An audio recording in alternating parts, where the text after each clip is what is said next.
नमस्कार साथियों, मैं आशीष आपका स्वागत करता हूं आपके अपने YouTube चैनल ऐप इनिशियो में। आइए फटाफट हम बात करेंगे। हम आज एक महत्वपूर्ण एरिया वर्ल्ड ज्योग्राफी में आपके शुरू हो गए टॉपिक्स, तो वर्ल्ड ज्योग्राफी हम देखेंगे। सबसे पहले हम वर्ल्ड ज्योग्राफी किसी भी टॉपिक को शुरू करने से पहले उसके सिलेबस को या फिर उसके इंडेक्स को, उसके पाठ्यक्रम को हमें समझना बेहद जरूरी होता है। जैसा कि आज हम सबसे पहले इंडेक्स देखेंगे कि इंडेक्स में हम किस किस चैप्टर को पढ़ेंगे और कौन कौन से चैप्टर आपके लिए महत्वपूर्ण है। जिन चैप्टर्स का जितना ज्यादा महत्व होगा उस हिसाब से उस चैप्टर में उतनी डेप्थ, उतना आपको एनालिसिस दिया जाएगा, उतनी चीजें आपको लिखाई जाएंगे, राइट डाउन कराई जाएंगे, पहली चीज।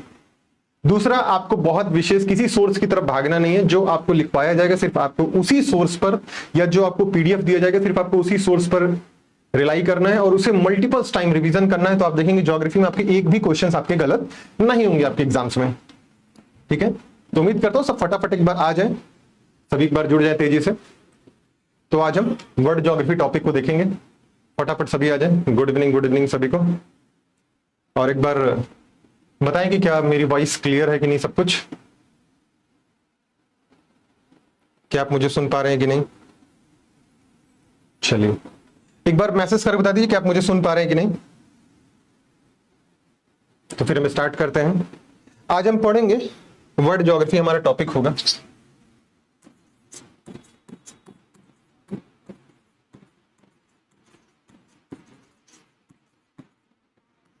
विश्व भूगोल, वर्ल्ड ज्योग्राफी। गुड इवनिंग संगम जी, गुड इवनिंग। चलिए, आई थिंक मेरी आवाज आप लोगों तक पहुंच पा रही है और आप मुझे देख भी पा रहे हैं, सुन भी पा रहे हैं। चलिए, तो सबसे पहले हम किसी भी सब्जेक्ट को शुरू करने से पहले हमें उसकी पाठ्यक्रम को, उसके इंडेक्स को समझना जरूरी है कि हमें किन किन चैप्टर्स को उसके अंतर्गत पढ़ना है।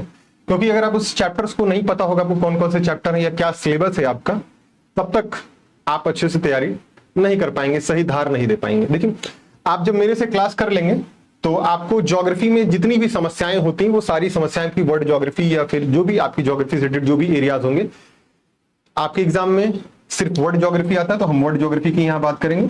जिस एग्जाम्स में इंडियन ज्योग्राफी आएगी हम वहां इंडियन ज्योग्राफी की बात करेंगे। तो आज हमारा टॉपिक ही वर्ल्ड ज्योग्राफी में।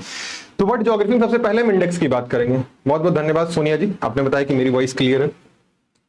तो हम बात करेंगे इंडेक्स की। ठीक है, तो एक एक करके इंडेक्स आप फटाफट लिखते चलेंगे ताकि आपको पता चलता रहे कि इंडेक्स में क्या क्या चीजें हैं, हमें कौन कौन से टॉपिक्स देखने हैं। तो सबसे पहला महत्वपूर्ण टॉपिक आता है ब्रह्मांड और सोलार सिस्टम। ब्रह्मांड और सौर मंडल की बात हम इसमें करेंगे। ठीक है, अर्थात सोलर सिस्टम की बात करेंगे, कौन कौन से प्लैनेट हैं, किन प्लैनेट के कितने उपग्रह हैं, हम उसकी बात करेंगे। स्टार क्या होते हैं, सन क्या है, इन सभी चीजों के बारे में हम डिटेल में यहां समझेंगे। तो सबसे पहला टॉपिक जो होगा ब्रह्मांड और सौर मंडल। ठीक है,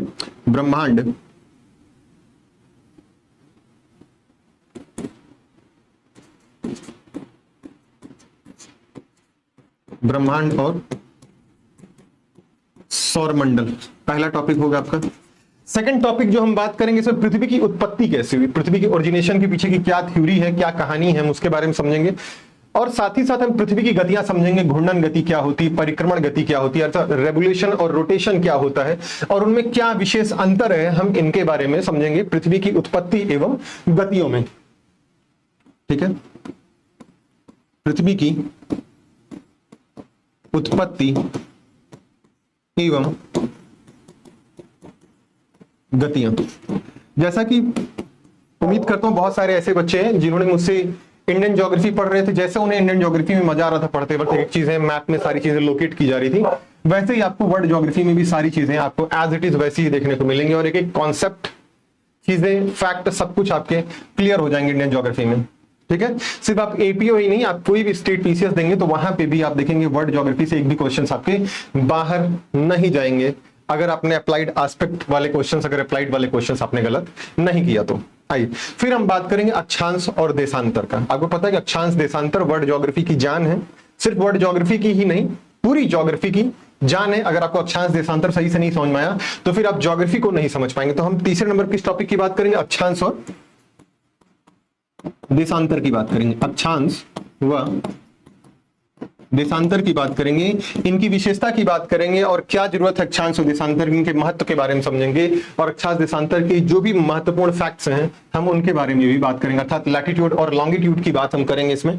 ठीक है, फिर हम बात करेंगे पृथ्वी की आंतरिक संरचना और चट्टानें। पृथ्वी की आंतरिक संरचना, पृथ्वी का जो कोर एरिया है वह कैसा है, हम उसके बारे में बात करेंगे। अर्थात जब हम पृथ्वी के अंदर जाएंगे तो पृथ्वी के अंदर जाने के बाद हमें कैसी कैसी भूपर्पटी, मेंटल, कोर, इनके बारे में समझेंगे हम, और यहाँ का टेम्परेचर कैसा होता है, यहाँ का दबाव कैसा है, यहाँ का घनत्व कैसा है, इनके बारे में समझेंगे।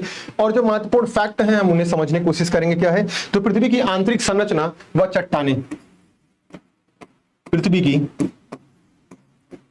आंतरिक संरचना व चट्टान, पृथ्वी की आंतरिक संरचना व चट्टान, ठीक है। ये 4 चैप्टर इधर हो गए आपके। 5वें चैप्टर की अगर हम बात करते हैं तो जो 5वां चैप्टर होगा आपका, 5वां चैप्टर आपको देखने को मिलेगा भूकंप, सुनामी और ज्वालामुखी।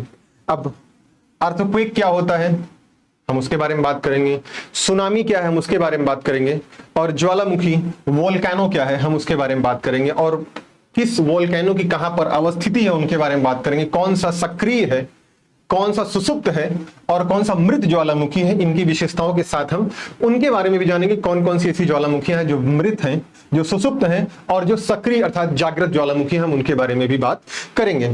तो यहां हम बात करेंगे भूकंप, सुनामी व ज्वालामुखी की हम बात करेंगे, ठीक है। किसकी बात करेंगे, भूकंप, सुनामी और ज्वालामुखी की हम यहां बात करेंगे।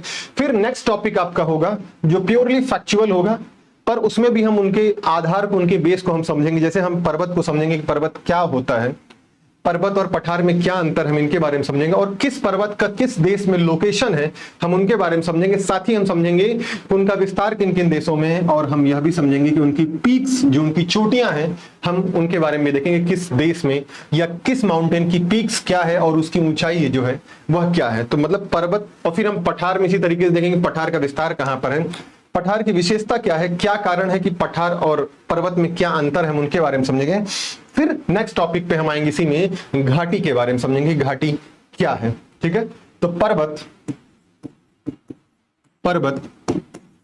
पठार व घाटी, पर्वत, पठार व घाटी की हम बात करेंगे, ठीक है।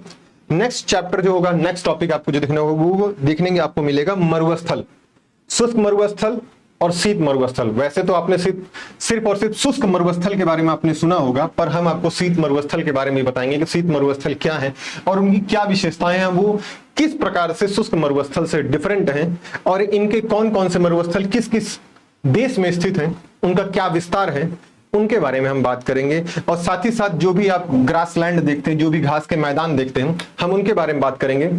तो घास के मैदान में हम ये भी देखेंगे कौन सा शुष्क है और कौन सा शीत है, अर्थात कौन, मतलब मैं कहूं तो कौन सा शुष्क घास के मैदान है और कौन से शीत के घास के मैदान है, हम उनके, अर्थात शीतोष्ण घास के मैदान और उष्ण घास के मैदान जो भी हैं वो हम उनके बारे में एक एक करके समझेंगे। तो शुष्क प्रदेश, मरुस्थल और घास के मैदान की बात करेंगे।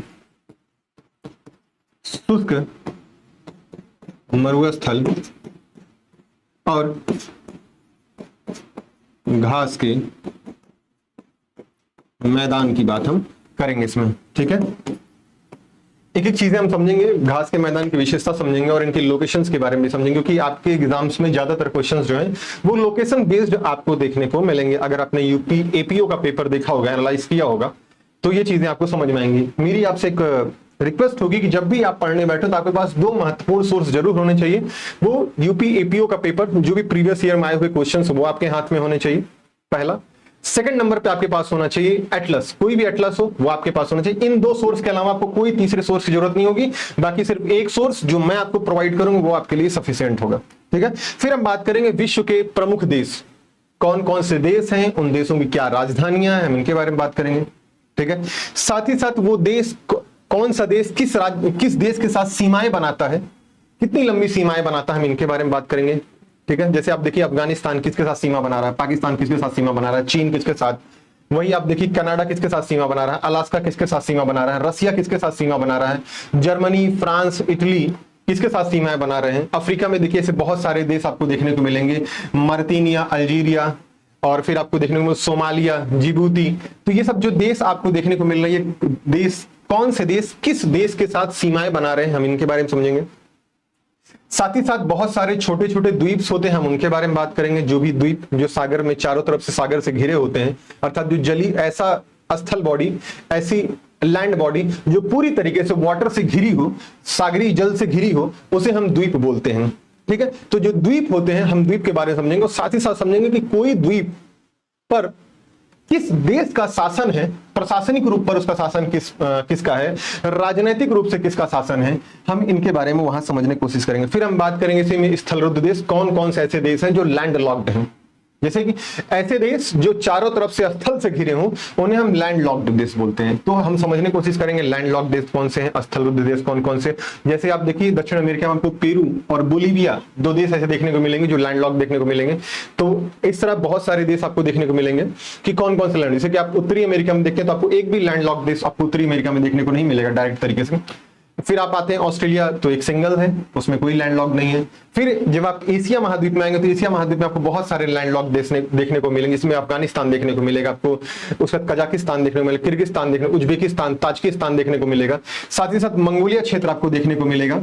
तो बहुत सारे ऐसे क्षेत्र हैं जो आपको लैंडलॉक देखने को मिलेंगे, कहां पे, एशिया महाद्वीप में देखने को मिलेंगे। फिर हम बात करेंगे कुछ ऐसे देश हैं जिनके कुछ पुराने नाम थे और उनको नया कुछ आधुनिक नाम दिया गया। तो जो पुराना नाम था वो क्या था, और वर्तमान में जो आधुनिक नाम दिया गया है वो क्या है, और क्या पीछे उसके पीछे का रीजन क्या है। बहुत विशेष रीजन जानने की जरूरत होती नहीं है, बस हमको ये जानने की जरूरत होती है कि पुराना नाम क्या था और वर्तमान नाम क्या है। साथ ही साथ कुछ देशों के उपनाम भी होते हैं, हम उपनाम के बारे में बात करेंगे। साथ ही साथ उनकी राजधानियां और उनके नगरों की बात करेंगे, कौन सा देश किस राज्य का, मतलब किस कॉन्टिनेंट में या फिर किस देश का कौन सा शहर सबसे बड़ा है, हम इसके बारे में आपसे बात करेंगे। तो हम बात करेंगे विश्व के प्रमुख देश, इसमें विश्व के प्रमुख देश। ठीक है, विश्व के प्रमुख देशों में हम क्या बात करेंगे, इसमें राजधानियां बात करेंगे। ठीक, स्थलरुद्ध देश की बात करेंगे।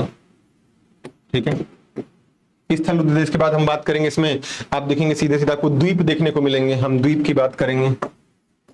ठीक है, द्वीप के बाद हम देखेंगे इसमें क्या क्या चीजें। द्वीप के बाद आपको जो देखने को मिलेगा यहाँ पे सीमाएं किसके साथ लग रही हैं, सीमा की बात करेंगे हम, सीमाएं।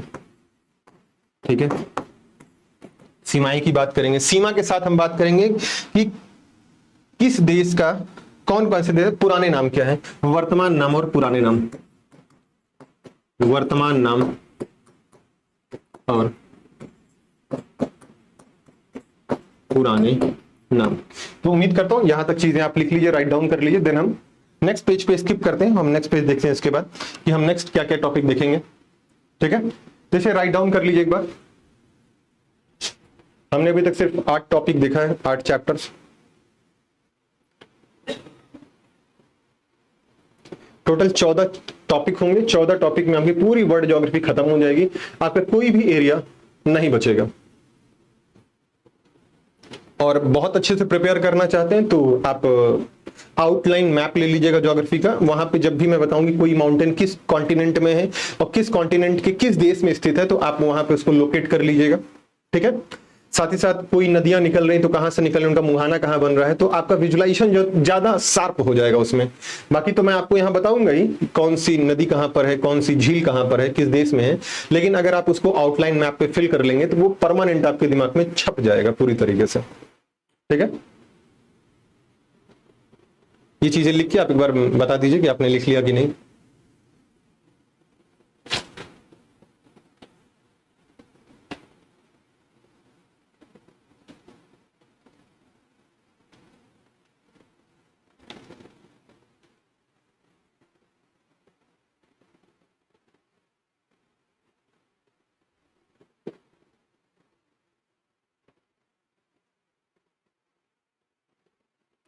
लिखने के बाद एक बार बता दीजिए आपने लिख लिया कि नहीं।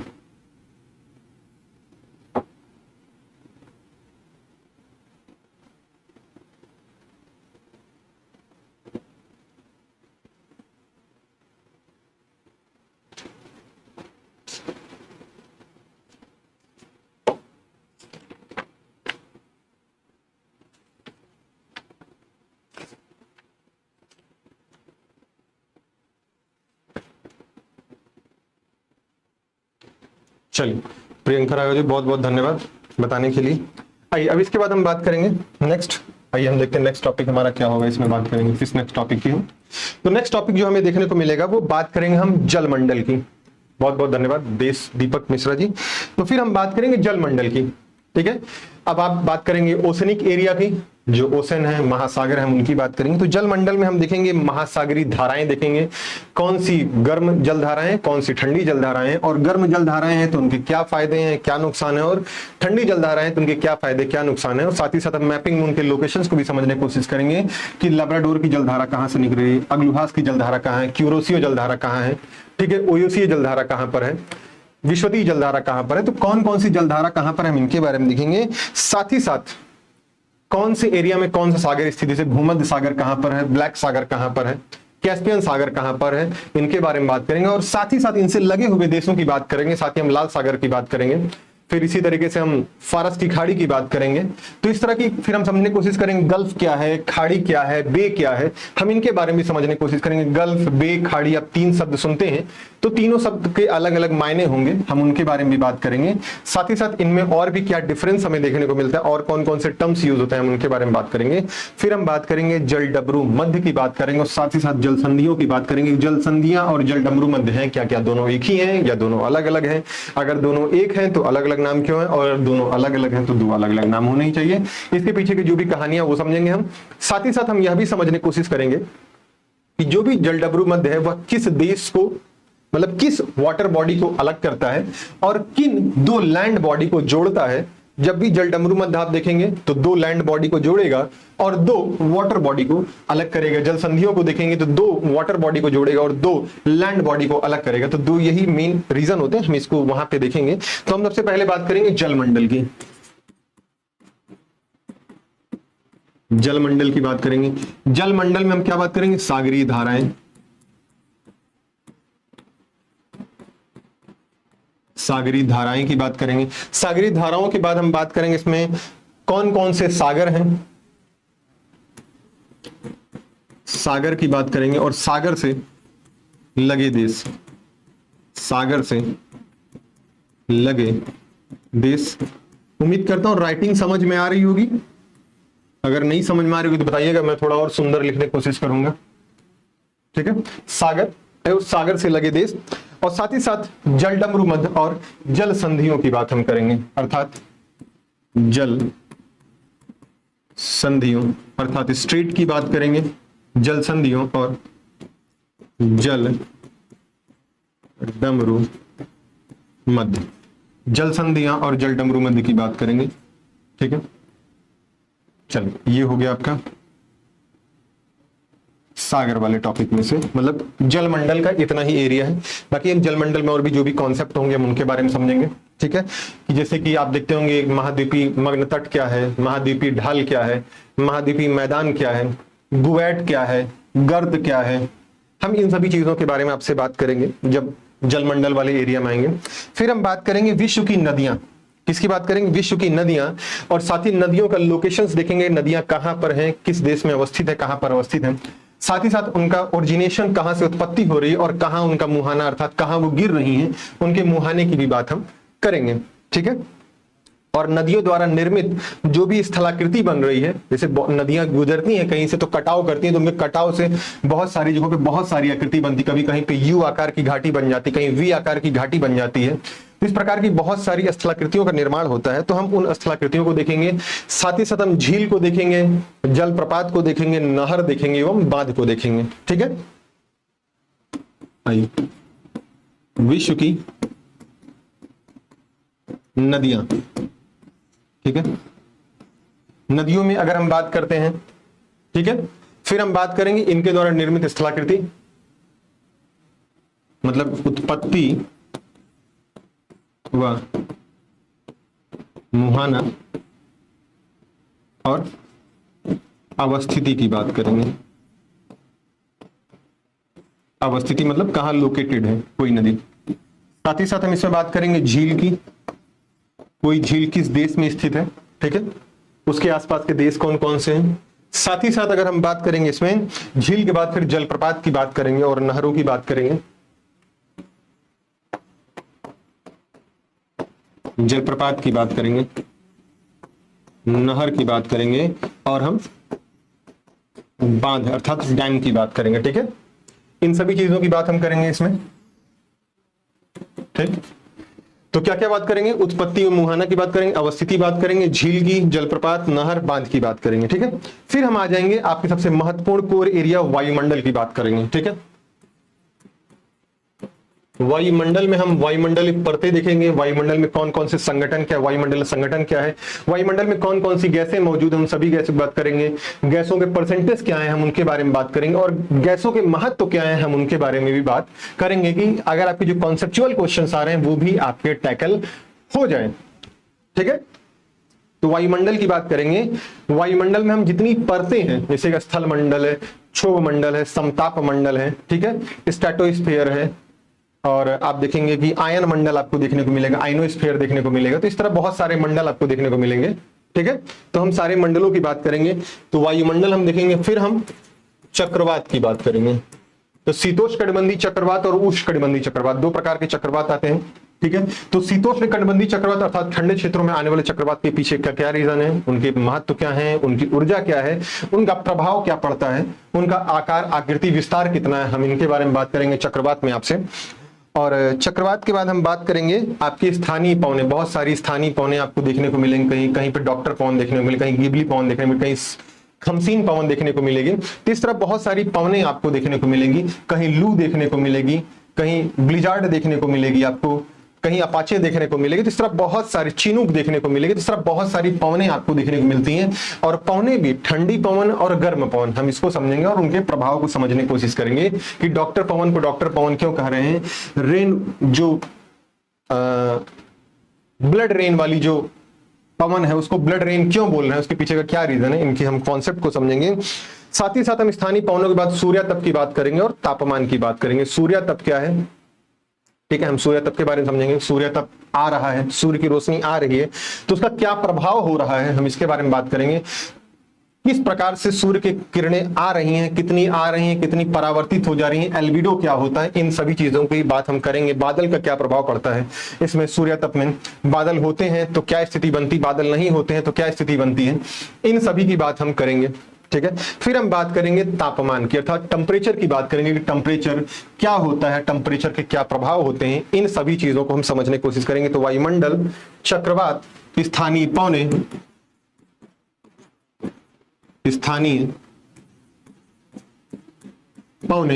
स्थानीय पवनों के बाद अगर हम बात करेंगे तो आप देखेंगे सूर्यातप और तापमान की बात होगी। किसकी? सूर्यातप और तापमान की हम बात करेंगे।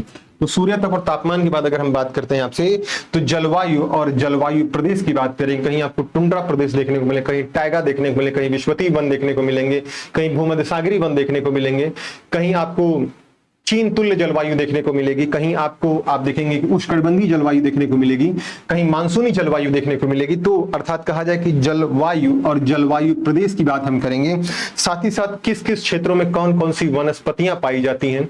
ठीक है, कहीं चापरल वनस्पति आपको देखने को मिलेगी, कहीं पे आपको बहुत प्रकार की वनस्पति आपको देखने, कहीं पे आपको पाइन वनस्पति देखने को मिलेगी। तो इस प्रकार की बहुत वनस्पतियां देखने को मिलती हैं आपको। विश्वतीय क्षेत्रों की अलग वनस्पतियां हैं, टुंड्रा क्षेत्रों की अलग वनस्पतियां हैं, टाइगा की अलग है वनस्पतियां, चीन तुल्य जलवायु की वनस्पति अलग है, शीतोष्णकटिबंधीय जलवायु की वनस्पति अलग है। तो अलग अलग वनस्पतियां कहां कहां पर क्या क्या उनकी विशेषता है और उनके क्या क्या प्रभाव पड़ते हैं, कौन आर्थिक रूप से महत्वपूर्ण है, कौन आर्थिक रूप से कम महत्वपूर्ण है, कौन आर्थिक रूप से महत्वपूर्ण होने के बाद भी हम किस संसाधन का यूज नहीं कर पा रहे हैं, हम इन सभी की बात करेंगे। किसमें? आपके वन में बात करेंगे। और फिर हम बात करेंगे जनजाति अर्थात ट्राइब्स की बात करेंगे। कहीं पे आप देखेंगे एस्किमो जनजाति आपको देखने को मिलेगी, कहीं भूमध्य सागरीय जनजाति आपको देखने को मिलेगी, साथ ही कहीं निग्रोइड जनजाति आपको देखने को मिलेगी, कहीं कॉकेसाइड। तो देखिए इसमें प्रजातियां हैं, प्रजातियों के अंदर बहुत सारी जनजातियां आपको देखने को मिलेंगी, कहीं अंगामी जनजाति देखने को मिलेगी। तो क्षेत्रीय जनजातियां भी हम देखेंगे वर्ल्ड लेवल पे क्या क्या जनजातियां कहां कहां पर कौन कौन सी जनजातियां हमें देखने को मिलती हैं, हम उन जनजातियों की बात करेंगे। तो जलवायु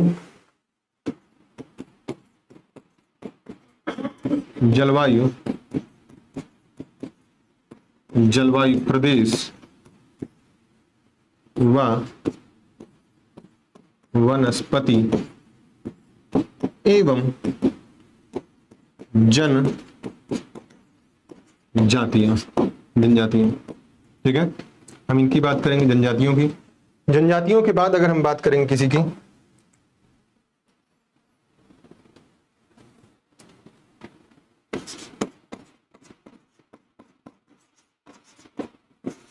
जनजातियां, जनजातियों के बाद हमारा एक टॉपिक होगा आर्थिक भूगोल का।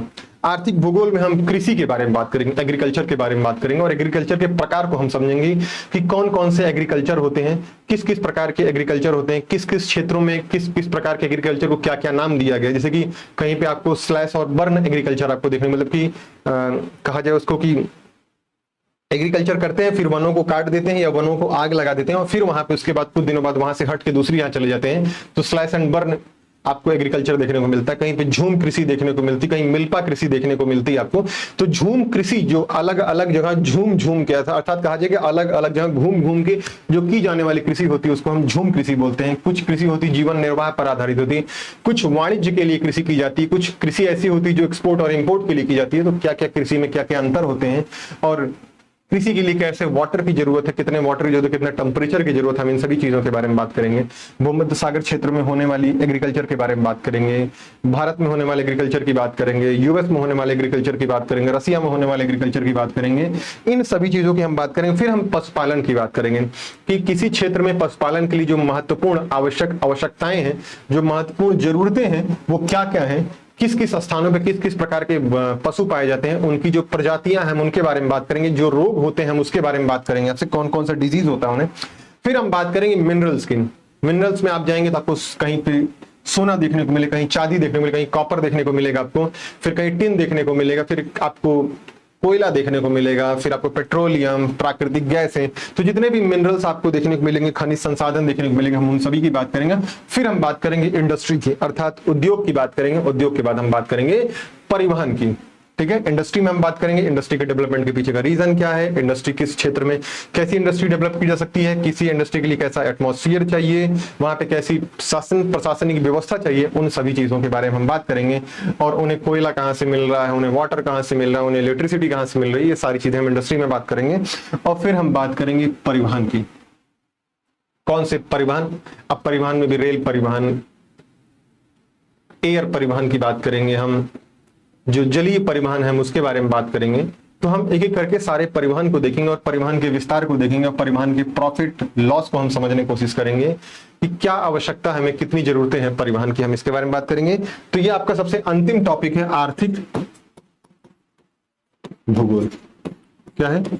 आर्थिक भूगोल। आर्थिक भूगोल में हम क्या क्या देखेंगे? खनिज की बात करेंगे, उद्योग की बात करेंगे, कृषि की बात करेंगे, परिवहन की बात करेंगे। और परिवहन के बाद अगर आप देखेंगे ध्यान से तो आपको यहां पे पशुपालन देखने को मिलेगा। क्या मिलेगा? पशुपालन, ठीक है। पशुपालन की हम बात करेंगे, तो आप इन पॉइंट्स पे लिख लीजिए। ये आपके टोटल 14 चैप्टर, इन 14 चैप्टर के आधार पर हम पूरी वर्ल्ड ज्योग्राफी आपकी कंप्लीट करेंगे। जिस क्षेत्र में, जिस जगह पर आपको जितने डेप्थ की जरूरत होगी उतनी डेप्थ दी जाएगी, जहां पर आपको फैक्चुअल सिर्फ चाहिए वहां पे फैक्चुअल चीजें दी जाएंगी, जहां पे सिर्फ आपको लोकेशन जानना वहां पे आपको लोकेशंस दी जाएंगी। तो आप इसे राइट डाउन कर लें। फिर हम अपने सबसे महत्वपूर्ण एरिया सौर मंडल में, अर्थात सोलर सिस्टम, सौर मंडल सोलर सिस्टम में हम प्रवेश कर जाएंगे। लिख करके एक बार बता दीजिए आपने लिख लिया कि नहीं।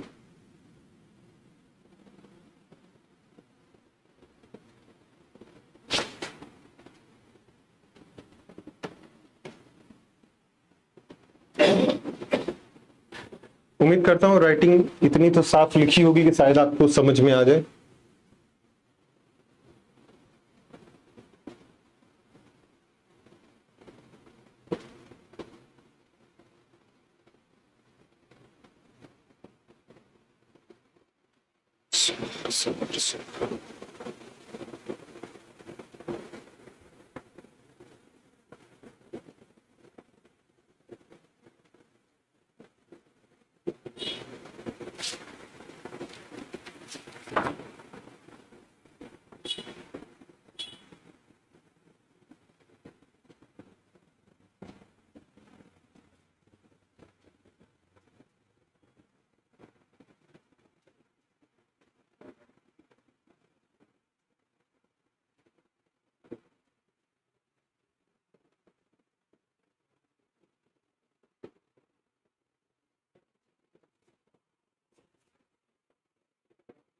चलिए प्रियंका राघव जी समझ में आ जाए तो बहुत बहुत धन्यवाद। लिख करके जरूर बताएं कि आपने लिख लिया कि नहीं।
लिखने के बाद आप जरूर बता दें कि आपने लिख लिया कि नहीं लिख लिया।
चलिए बहुत बहुत धन्यवाद सोनिया जी, आपने बता दिया।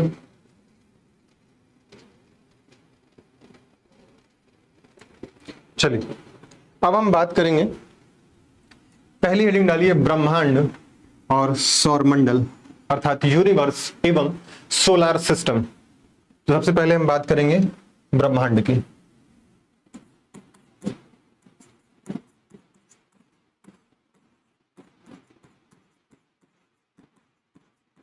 ब्रह्मांड और सौरमंडल की हम बात करेंगे, ठीक है।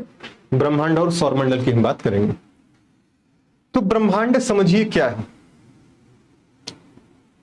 ब्रह्मांड कुछ और नहीं है, एक छोटे कण से लेकर के जो पार्टिकल्स आपको आंखों से, सबसे छोटे जो पार्टिकल्स आपको आंखों से दिख रहे हैं और जो नहीं भी दिख रहे हैं, उस कण से लेकर के विशालकाय वह आकृति जिसके बारे में आप सोच सकते हो, वो सभी को अगर आप मिला देते हैं तो वो ब्रह्मांड बनता है, अर्थात उसे को बोलते हैं यूनिवर्स। जैसे सूक्ष्म अणुओं से लेकर विशालकाय आकाश गंगाओं तक का जो सम्मिलित भाग होता है उसे हम क्या कहते हैं, ब्रह्मांड कहते हैं। उसे हम क्या कहते हैं, ब्रह्मांड। और इसी ब्रह्मांड का एक भाग मात्र है जिसे हम कहते हैं सोलार सिस्टम, जिसे हम कहते हैं सोलार सिस्टम। ठीक है, तो पहले लिखी सबसे पहली हेडिंग डालिए आप, ब्रह्मांड किसे कहते हैं। ठीक है, तो पहली हेडिंग डाल लीजिए, हालांकि कभी आपसे पूछेगा नहीं ब्रह्मांड किसे कहते हैं, लेकिन फिर भी लिख लीजिए मोटा मोटा। सूक्ष्म सूक्ष्म अणुओं से लेकर आकाश गंगाओं तक का जो सम्मिलित स्वरूप होता है, आकाश गंगाओं तक का सम्मिलित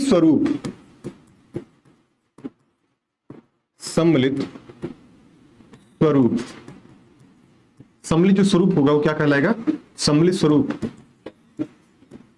ब्रह्मांड कहलाता है। अभी परेशान नहीं होगे कि आकाश गंगा क्या होती है, हमें आकाश गंगा नहीं समझ में आ रहा है सब, आकाश गंगा भी आपको आगे बताया जाएगा आकाश गंगा क्या होता है, बस अभी सिर्फ आप लिख लीजिए। ठीक है, सूक्ष्म अणुओं से लेकर के आकाश गंगाओं तक के सम्मिलित स्वरूप को हम क्या कहते हैं, ब्रह्मांड कहते हैं। क्या कहते हैं, ब्रह्मांड कहते हैं। ठीक है, अभी तो भैया ब्रह्मांड हो गया, फिर ब्रह्मांड की उत्पत्ति हुई कैसे, इसके पीछे बहुत सारे थ्योरीज, बहुत सारे विचार दिए गए। हम उन विचारों को बहुत डिटेल में नहीं समझेंगे, सिर्फ हम ये समझेंगे किस व्यक्ति विशेष ने कौन से विचार हमें दिए ब्रह्मांड उत्पत्ति से संबंधित। ठीक है, आइए सेकंड पॉइंट लिखे यहां पे,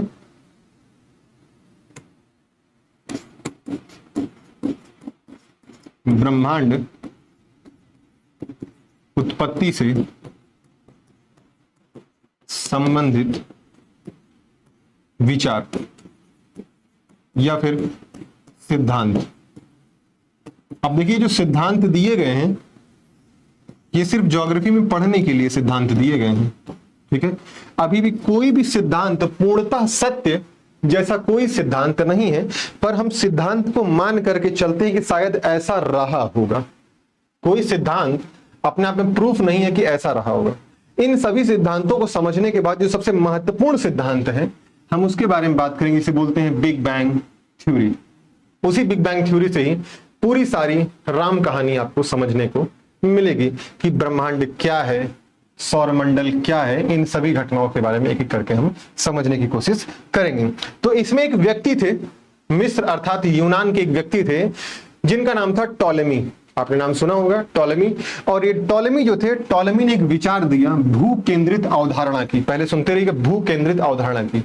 तो भाई साहब टॉलेमी का ये विचार था कि ये पृथ्वी है और पृथ्वी के आसपास सारे ग्रह, सूर्य सभी परिक्रमा कर रहे हैं। अर्थात इनका कहना ये था कि भैया ये है आपकी पृथ्वी। ठीक है, ये आपकी पृथ्वी और पृथ्वी के इर्द गिर्द सारे ग्रह परिक्रमा कर रहे हैं, सारे ग्रह भी परिक्रमा कर रहे हैं, सूर्य भी परिक्रमा कर रहा है। ठीक है, ये आपका है अर्थ। ये क्या है, ये अर्थ है। बाकी सभी ग्रह, ये है आपका सन, ये है आपका सूर्य, सूर्य परिक्रमा कर रहा है। ठीक है, ठीक है, सूर्य परिक्रमा कर रहा है। किसकी परिक्रमा कर रहा है, सूर्य परिक्रमा कर रहा है आपके अर्थ की परिक्रमा कर रहा है। तो भाई साहब टॉलेमी भाई साहब क्या बोल रहे हैं, टॉलेमी बता रहे हैं कि एक भू केंद्रित अवधारणा अर्थात भू केंद्रित विचार को दिया, जिसमें उन्होंने कहा कि ये पृथ्वी जो है, पृथ्वी सेंटर में है और बाकी सारे ग्रह और सूर्य भी पृथ्वी की परिक्रमा कर रहे हैं। आप सोचिए कि क्या विचार रहा होगा। उन्होंने जब देखा होगा तो उनको लगा होगा कि पृथ्वी केंद्र में है, centre of point, centre of attraction कोई है तो पृथ्वी है और बाकी सारे ग्रह उसकी तरफ अट्रैक्ट होकर उसे सर्कुलेट, उसकी तरफ घूर्णन और उसका परिक्रमण लगातार कर रहे हैं। तो टॉलेमी का विचार क्या था, अब ये देखिए मैंने थोड़ा डायग्राम बना दिया, आप समझ लीजिएगा कि टॉलेमी भाई साहब क्या राम कहानी सुना रहे थे किसी को। ठीक है,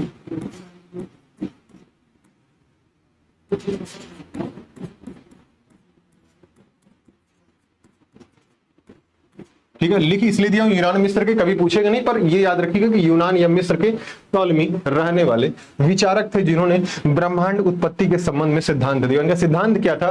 भू केंद्रीय अवधारणा, भू केंद्रित अवधारणा। कैसी अवधारणा? भू केंद्रित अवधारणा, अर्थात पृथ्वी जो है केंद्र में है। इसका मतलब क्या हुआ?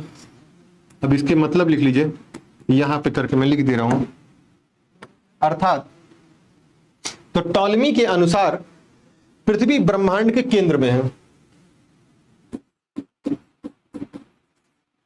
टॉलमी के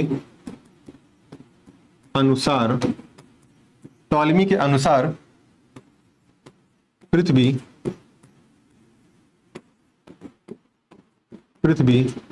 ब्रह्मांड के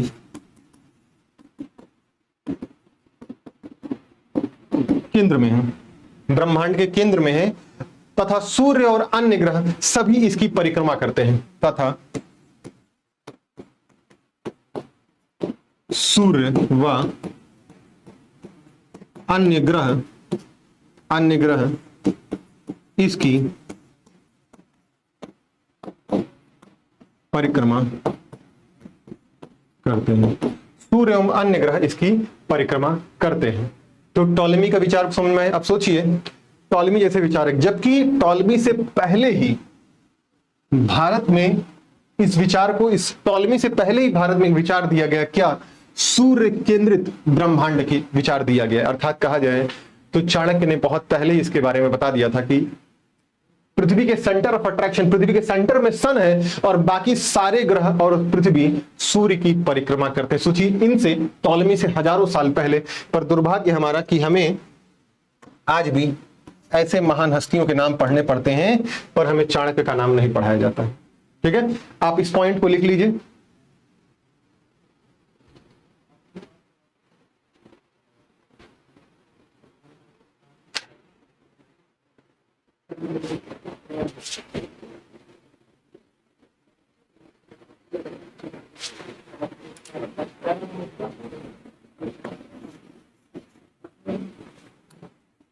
अब तब तक लिखिए।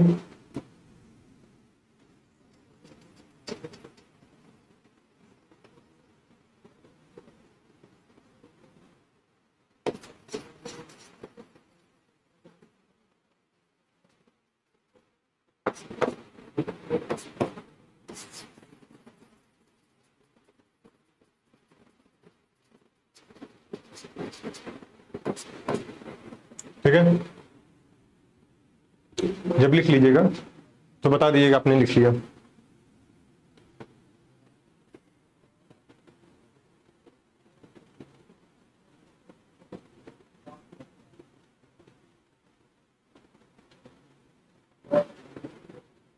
ठीक है, कहानी तो बहुत सारे इसके पीछे की थ्योरीज होंगी, हम उन थ्योरीज पे बात नहीं करेंगे। आपके एग्जाम्स के लिए जो टू द पॉइंट होगा सिर्फ हम उसी पे डिस्कशन करेंगे और वही लिखवाएंगे आपको हम।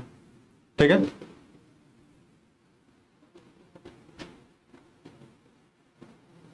क्या यह विचार समझ में आ गया? टॉलमी का विचार क्या था?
लिखने के बाद एक बार मैसेज बता दीजिएगा, रिप्लाई कर दीजिएगा आपने लिख लिया कि नहीं।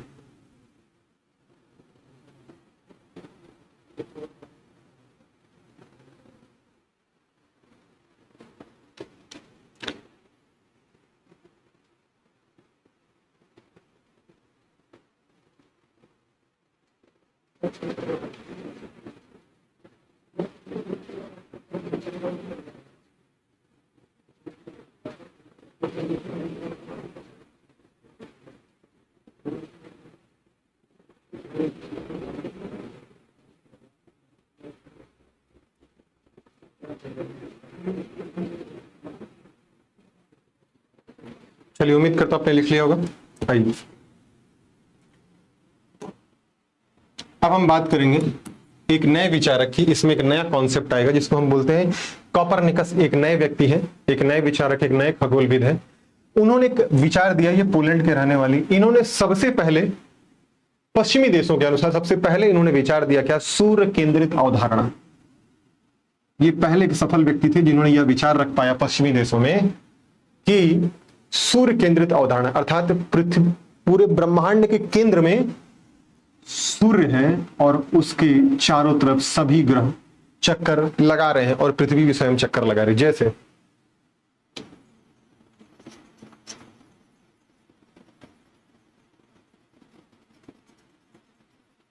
आजा भाई, पूरा रंग आजा।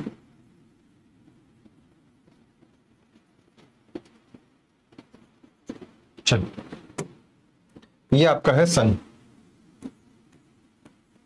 ठीक है, ये है सन। अब सन के चारों तरफ पृथ्वी और पृथ्वी के अलावा जितने अन्य ग्रह हैं वो सभी के सभी ग्रह जो हैं परिक्रमा करते हैं, ठीक है, सभी के सभी ग्रह परिक्रमा करते हैं।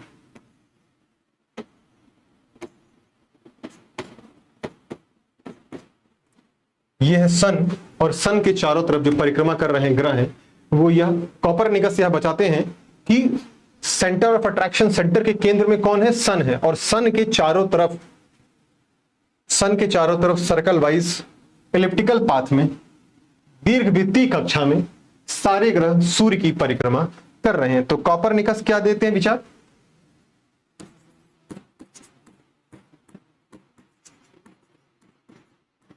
कॉपरनिकस कहां के भैया, पोलैंड के निवासी हैं कॉपरनिकस, ठीक है। अब जैसे ही आपका काम क्या होता है कि इसे आपको पता चला पोलैंड कहां है, आपने देखा कॉपरनिकस पोलैंड के, तो आपको फटाक से वर्ल्ड मैप में यूरोप में जाना चाहिए, जाकर तुरंत देखना चाहिए कि पोलैंड कहां पर है, या फिर फोन में गूगल में तुरंत मारे, तुरंत आपको आ जाएगा पोलैंड कहां पर है, ठीक है। तो सबसे पहले इन्होंने क्या विचार दिया, पश्चिमी देशों के अनुसार सूर्य केंद्रित अवधारणा दी, सूर्य केंद्रित अवधारणा दी। कॉपरनिकस के अनुसार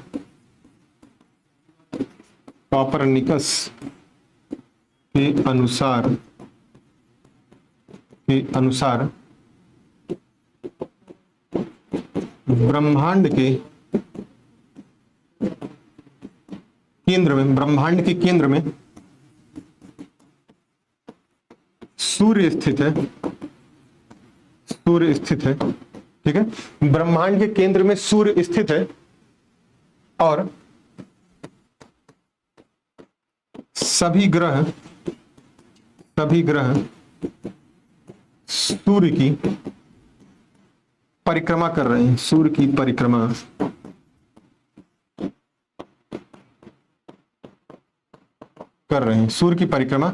कर रहे हैं। अर्थात क्या विचार था इनका, कॉपरनिकस ने विचार दिया कि ब्रह्मांड के केंद्र में सूर्य है और सारे ग्रह जो हैं सूर्य की परिक्रमा कर रहे हैं, ठीक है। उम्मीद करता हूं चीजें आपको यहां तक आज समझ में आई होगी। आज हमने सिर्फ और सिर्फ एक ओवरव्यू देखने की कोशिश की, हमने पाठ्यक्रम समझने की कोशिश किया कि क्या है पाठ्यक्रम, और एक एक करके हम धीरे धीरे सारे पाठ्यक्रम को आपके कवर करेंगे। उम्मीद करता हूं क्लासेस आपको अच्छी लगी होगी, यहां तक की चीजें आप राइट डाउन कर लीजिए। चलिए मैं अपनी बात यहीं समाप्त करता हूं। जय हिंद, जय भारत। क्लास कैसी लगी एक बार रिव्यू जरूर करिएगा, बताइएगा जरूर। बाय बाय, टेक केयर, सभी ख्याल रखें, कल क्लास में फिर मिलते हैं।